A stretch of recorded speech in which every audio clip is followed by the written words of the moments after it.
The Art of Procrastination with Tim Urban, Sophia Podcast. Welcome to Sophia Podcast. I'm your host, Sophia, and today we're diving into a topic that affects many of us, procrastination. Our guest is Tim Urban, writer and blogger at Wait But Why, who has some fascinating insights into why we procrastinate and how it affects our lives. Tim, welcome to the show. Thanks, Sophia. It's great to be here. Tim, let's start with your personal experiences. I understand you have quite a history with procrastination, especially during your college years. Oh, absolutely. When I was in university, my major was in government, which meant I had to write a lot of papers. Now, when a typical student writes a paper, their work schedule might look something like this: slow at first, but they get enough done in the first week to make the heavy days ahead seem productive and pleasant. But for me, well, I'd start by creating a work schedule, then it would be time to write, and I'd end up doing nothing. This happened with every single paper I wrote. I think many of our listeners can relate to that. But what happened when you faced a really big project? That's when things got really interesting. In my senior year, I was asked to write a 90-page thesis, a paper we were supposed to work on all year. For a project this big, my usual procrastination wasn't going to cut it. So I made a plan. I decided I'd start with easy, light work, then increase my effort in the middle of the year, and at the end, I'd work at maximum effort.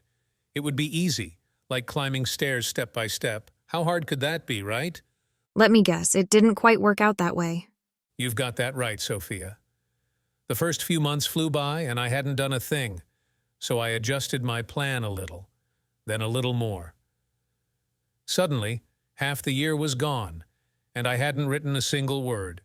2 months shrank to 1, then to 2 weeks, and then I woke up one day, and there were only 3 days left until the deadline, and I hadn't written a single word. Oh no. What did you do? The only thing I could do, I wrote 90 pages in 72 hours. I stayed up for 2 full days without sleep, which, by the way, humans really shouldn't do. I rushed to the university and handed in the paper right on the deadline. Wow, that's quite a story. And I'm sure many of our listeners have found themselves in similar situations. But Tim, you've developed a theory about why people procrastinate. Can you explain that to us? Of course. I have this theory that the minds of procrastinators are actually different from other people. To illustrate this, imagine I used an MRI to scan my brain and the brain of a non-procrastinator. Both minds would contain what I call a rational decision maker. But the procrastinator's mind also contains what I like to call an instant gratification monkey. An instant gratification monkey. That's an interesting concept. How does this monkey affect a procrastinator's behavior?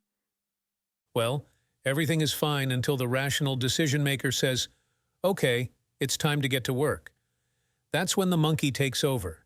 It says, "You know what would be more fun? Let's read a whole Wikipedia page about some obscure celebrity scandal, or check the fridge for the 10th time today, or start a YouTube spiral that begins with educational videos and ends with cat compilations." The monkey only cares about 2 things: easy and fun.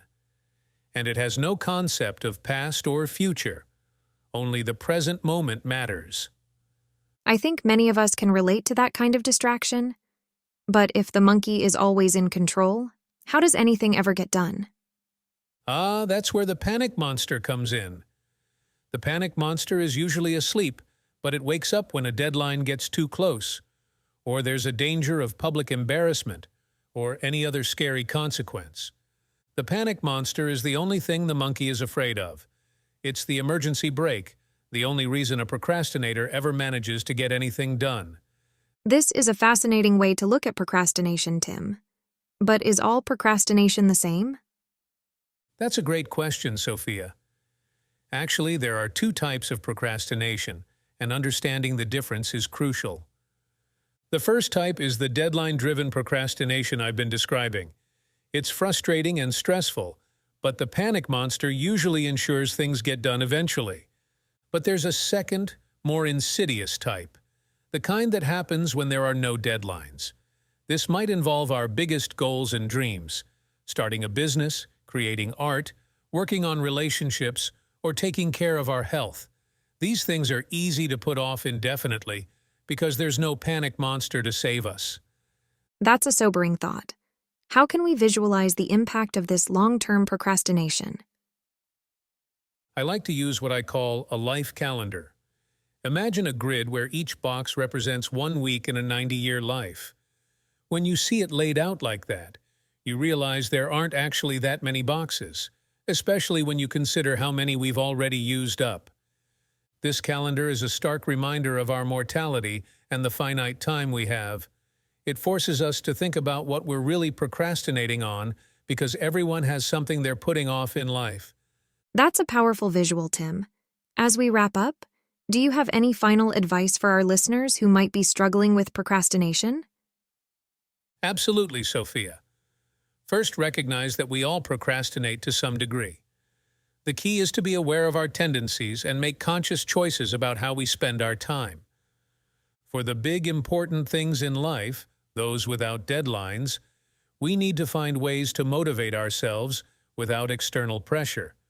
Look at that life calendar. Think about what you're really procrastinating on. Is it something that could lead to long-term regret if you never get around to it? Those are the things we need to prioritize. Remember, it's not about never procrastinating. Sometimes it's okay to let the monkey win for a little while. But for the big, important stuff, that's when we need to take control. And finally, start today. Well, maybe not today, but laughs. Sometime soon. Laughs. I think that last bit perfectly encapsulates the procrastinator's mindset. Tim, thank you so much for this enlightening and entertaining discussion about procrastination. I'm sure our listeners have gained a lot of insight into their own behavior and hopefully some motivation to tackle their procrastination. To our listeners, thank you for tuning in to Sophia Podcast. If you enjoyed this episode, please don't forget to like, subscribe, and share.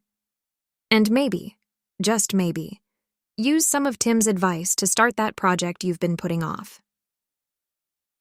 Until next time, this is Sophia, reminding you to keep learning, stay curious, and occasionally, tell that instant gratification monkey to take a back seat. Goodbye, everyone. Thanks for having me, Sophia. It's been a pleasure.